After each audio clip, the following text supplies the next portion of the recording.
শুভ পঞ্চমী সবাইকে। Park circus ময়দান থেকে আমি প্রথম ঠাকুরের প্যান্ডেলটা আজকে দর্শন করলাম।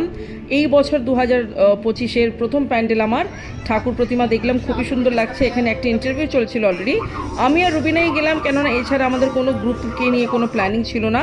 তো ঠিকই আছে, এখানে মেলাও বসেছে আর বন্দুক দেখতে পেলাম। আমি তো শ্যুট করতে খুব ভালোবাসি, শ্যুট করলাম। যেখানেই দেখি আমি কিন্তু দাঁড়িয়ে যাই বন্দুক নিয়ে। এটা হচ্ছে হালুয়াপুরি, সবার থেকে বড়, সব থেকে বড় আর কি। এখানে অ্যাকচুয়ালি একটা মেলা ছিল পার্ক সার্কাস ময়দানে। তো এখানে পুজোর সময় তো মেলা বসেই প্রত্যেক বছর। আমি এই লোকেশনে আছি আজ বহু বছর। যাই হোক, তারপরে এখানে একটা খেলাম ককটেল, আর বেশি কিছু খেলাম না। মেলার মধ্যে তেলের জিনিস পছন্দ করি না। তো এনিওয়েজ বাচ্চারা খেলছিল, ফ্যামিলি ঘুরছিল। এখানে খুব একটা ক্রাউড ছিল না। এটা ছিল রাজস্থানি চুরির একটা কাউন্টার, আর এখানে ছিল আচারেরও কাউন্টার। আর আমি আচার কিনবো না এটা হতেই পারে না, আমি অনেক রকমের আচার কিনেছি, চিপসও কিনেছি। আমি সবসময় স্টকে রাখি, আচার ভালো লাগে। তো রুবিনা কিছু দুল কিনছিল, তো আমি বললাম ঠিক আছে কিনে নেই।